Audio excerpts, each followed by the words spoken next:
All right, guys. So hopefully you're enjoying this series so far on these new bows that just came out from Hoyt. In this video, I want to talk about what I think is going to be one of the top selling bows from Hoyt this year, if not the top selling bow from this year, just based off of me shooting it here in the shop the couple times that I have. And on today's video, I want to talk about the bow that really has stood out to me from the Hoyt lineup so far, and this is the RX-7 Ultra.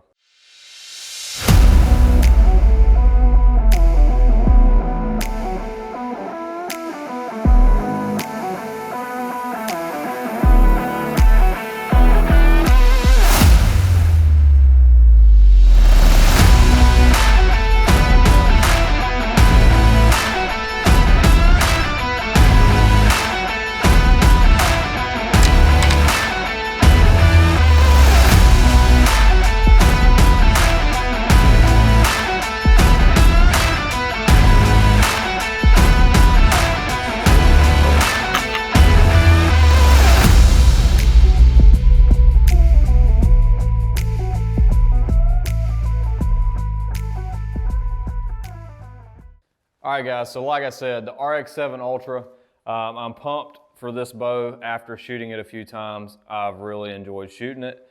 And they're just like any of the other carbons that I've shot.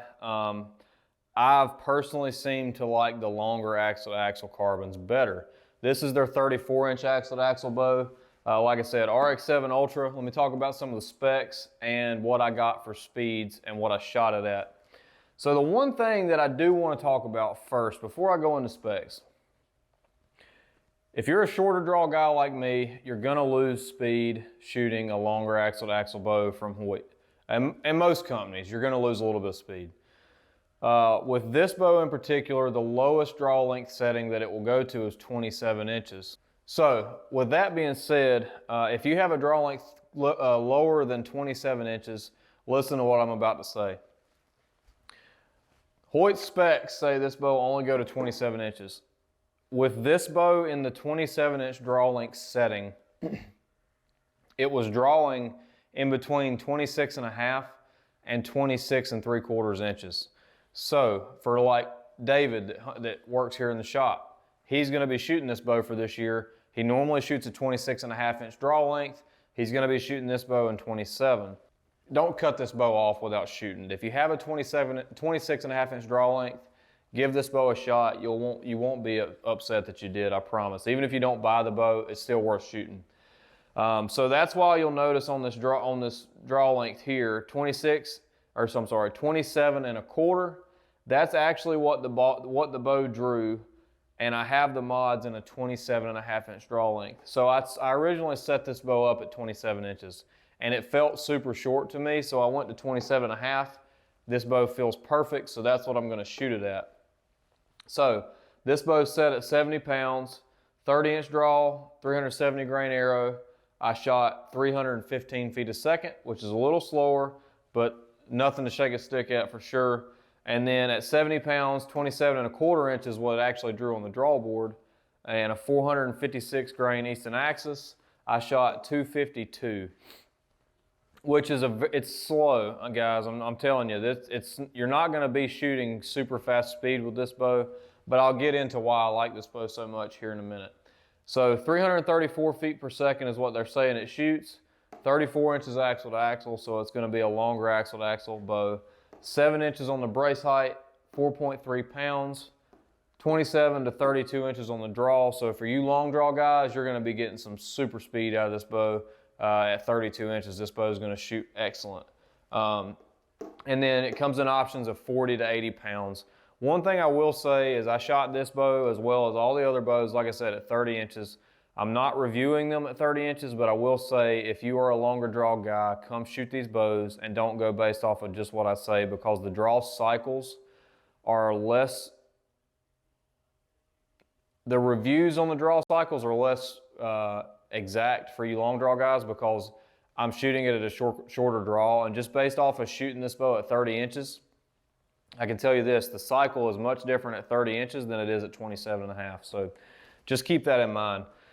So one thing you'll notice, Just like as on the RX-7, it's got the new, more streamlined riser, kind of like a mix between the Hoyt and the PSE look as far as the look of the riser. The fit and finish on this bow is excellent. I really like it. They also still, on this bow, they went away from their rubberized shelf, which I do not like on these bows. I wish they would have kept that rubberized shelf. I've always liked that on Hoyts. You'll notice the fittings on the riser look slightly different. They did definitely come out with some new accessories. I haven't seen them yet, but I've been told they're pretty phenomenal. The Picatinny Rail here on the riser, let me put this arrow up, quit waving it out in front of everybody. The Picatinny Rail mount here is very slick. I like the way it mounts, I like the way it looks on the riser. That's a good option for you guys that want to streamline your setup and keep everything more center on the bow and keep it off the side to keep from having to use so much side stabilization. In the hand, this bow feels great. It's very balanced, and I think out of all the bows, I think this one feels the most balanced in my hand. Another thing is the grip. And like I spoke on the other two bows, or the other bows I've talked about so far, they got the Vital Point grip. I've started on the board because I think if I do shoot one of the Hoyts this year, it's going to be the first time in years that I've shot a Hoyt or shot a bow with the grip left on the bow. That's how much I like this grip so far. I really like the way it's more of a flatter back, rigid, flat back grip, but it has that high rubberized feel to it that I always liked in the older style Hoyt grips. Same HBX Pro cams that the other Hoyts have came out with this year, slightly different than the HBX cams from last year. And that's pretty much it. They didn't really change a whole lot as far as technology. They changed the riser, they streamlined it. I really like this much more than what they have had in the past. I like the more skinnier streamlined riser for sure. The HBX cams aren't really changed much from last year, just ever so slightly. The mods are a little different.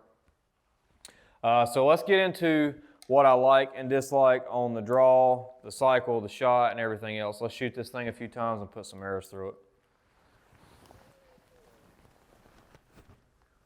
So first thing out the gate, this bow has the smoothest draw cycle of the bows that I've shot for the 2022 bows. And it is quiet. It's hard to tell in this video, but this bow is quiet. And that's one thing that I really like. Like I mentioned, you are shooting this bow a little slower. If you're somebody like me, I'm only shooting 252, so of course it's going to be slightly quieter.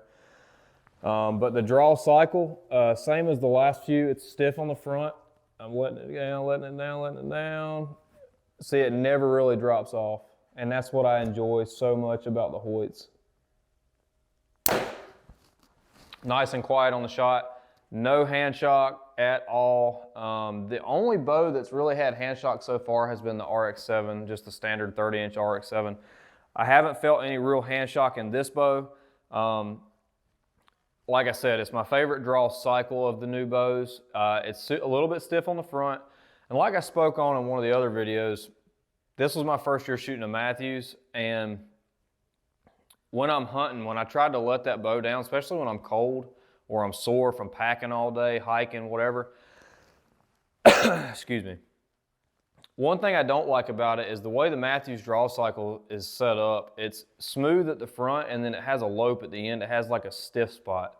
Well, when you go to let that bow down, you ease into it, and then boom, it wants to yank you on the back end. These bows don't do that, and that's what I like so much about these bows. Let me get my arrow out. So let me give you one more shot through this bow. I'm just gonna draw it normal, like I normally would in a hunting situation. Look how smooth that is. I mean, it is, I'm telling you guys, you can't even understand how smooth that bow is and how balanced in the hand this bow is. This is for sure my favorite bow so far that I've shot this year. And just spoiler alert, there may be a good chance that I'm gonna have one of these this year. So, like I said, if you can't already tell, I'm pumped about this bow. This bow comes in the same color options that Hoyt had last year. So if you haven't seen those, go on Hoyt's website and that'll give you a good idea what color options these bows come in because they're the same.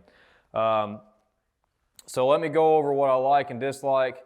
Really, my only dislike about this bow is the speed. And don't crucify me on this. I know guys hate when I talk about speed, but sometimes speed is a big deal. And for guys like me that already have a short draw length, its speed is a lot. And this bow only shot 252 with my arrow setup.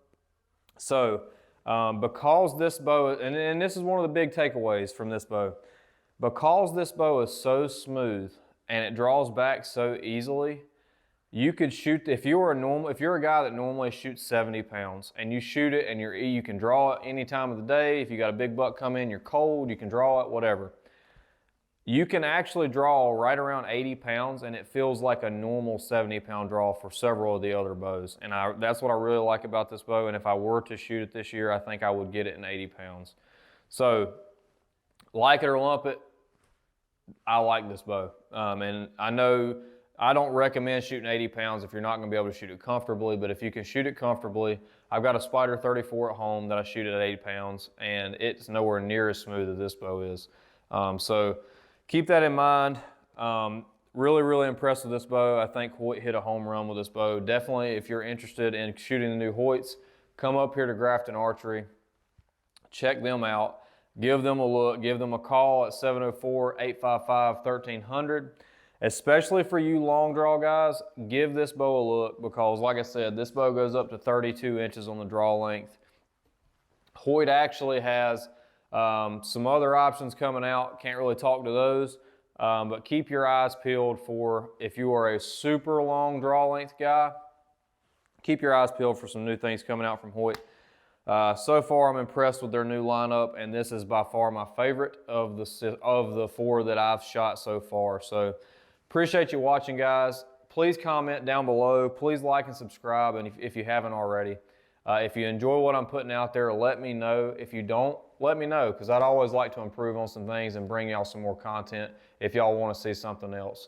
So if you haven't already and you want to support the channel, go check out our website at bcreekgear.com. You can get hats and t-shirts there on the website as well as decals. So if you're interested in supporting the channel, you can go there to support us. Thanks for watching, guys. We'll catch you on the next video in the series, and hopefully you're enjoying things so far.